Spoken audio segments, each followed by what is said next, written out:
এই যে একটা মেসেজ, সুমু আশুরা ওয়া খালিফু ফিহিল ইয়াহুদ, তোমরা আশুরা রোজা রাখো, তবে এই ক্ষেত্রেও তোমরা ইহুদিদের বৈপরীত্য করো, তাদের অনুসরণ করো না, তাদের সাথে সামঞ্জস্য সাদৃশ্য অবলম্বন করো না।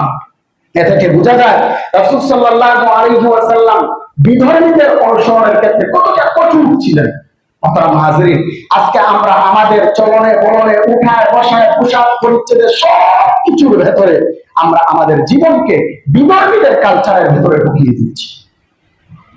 এর মধ্যে তো একটা বর্তমান যেটা চলতেছে বিশ্বকাপ ফুটবল, গত জুমায় বলেছি, এটা আমি কি করছি, কতটা গুনাহ এর ভেতরে আছে। মোহতারাম হাজিরিন, আসলে জুমাবারে অল্প সময় কথা শেষ করা যায় না, তারপর একটা কথা বলতেই হয়। অনেকে অনেক প্রশ্ন করে, আমার অনেক ভাইদের পক্ষ থেকে গুরুত্বপূর্ণ এই প্রশ্নগুলো এসছে যে এই খেলার ভেতরে ধর্মকে টেনে নিয়ে আসার দরকার কি? নাউজুবিল্লাহ মিন যালিক। মুসলমান ধর্ম ছাড়া চলতেই পারে না, ধর্মের বাহিরে যে মুসলমানের অস্তিত্ব হতে পারে না। আল্লাহ সুবহানাহু ওয়া তাআলা বলেছেন, ইয়া আইয়ুহাল্লাযীনা আমানু দুখুলু ফিস-সিলমি কাফা, হে মুসলমানরা, হে মুমিনরা, তোমরা ইসলামের ভেতরে পরিপূর্ণরূপে প্রবেশ করো। তোমার জীবনের সব ক্ষেত্র যেন ইসলাম অনুযায়ী হয়, তুমি যা করবা সবকিছু যেন ইসলাম অনুযায়ী হয়, অথবা ইসলামের যত বিধান আছে সবকিছুর ভেতরে যেন তোমার সংশ্লিষ্টতা পাওয়া যায়। ইসলাম ছাড়া তো আমার জীবনই চলতে পারে না।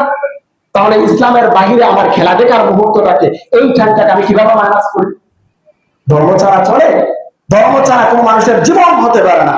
ধর্ম থেকে এই সময়টাকে আলাদা করা মানে আমি এইখানে ফাঁকি দিয়ে আমি শয়তানের প্রধান অনুসরণের দিকে এগিয়ে যাচ্ছি। অনেকেই বলে যে অনেক মুসলিম কান্ট্রি গুলো এই খেলার মধ্যে জড়িত আছে, অনেক মুসলিম দেশ আছে।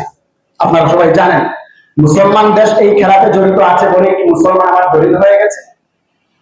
এরকম কথা বলা মানে কাফির মুশরিকদের অনুসরণ করা। রাসূল সাল্লাল্লাহু আলাইহি ওয়াসাল্লামের জামানার কাফির মুশরিকরা কি বলতো? আমাদের বান্দারা, পূর্বপুরুষদেরকে আমরা পেয়েছি যে তারা পূজা করতো, তারা মূর্তি পূজা করতো, আমরা তাদের অনুসরণ করছি। কোন ব্যক্তি ইসলামের দলিল হতে পারে না। ইসলামের দলিল হচ্ছে কোরআন এবং সুন্নাহ। নিজেকে বিকিয়ে দেওয়ার সুযোগ নাই। আবার অনেকেই বলেন যে গোটা বিশ্বের দিকে খেলা নিয়ে ব্যস্ত, মত পাগল হয়ে আছে উম্মাদের মতো।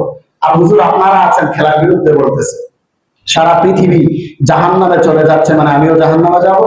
মনে রাখবেন মুহতারাম হাজিরিন, জান্নাতে যারা যাবে ঢালাওভাবে সবাই যেতে পারবে না। ইউনিক আলাদা বৈশিষ্ট্যের অধিকারী কিছু সংখ্যক মানুষ জান্নাতি হবে, যাদের ভেতরে ইমতিয়াজি খুসুসিয়ত থাকবে, আলাদা স্বতন্ত্র কিছু বৈশিষ্ট্য থাকবে। ঢালাওভাবে জীবনযাপন করলাম আর মুসলমান দাবি করলাম, জান্নাতের আশা করলাম, হবে না, কোশ্চিন কালেও সম্ভব না। মুসলমান নিজেদের অস্তিত্ব টিকিয়ে রাখা দরকার।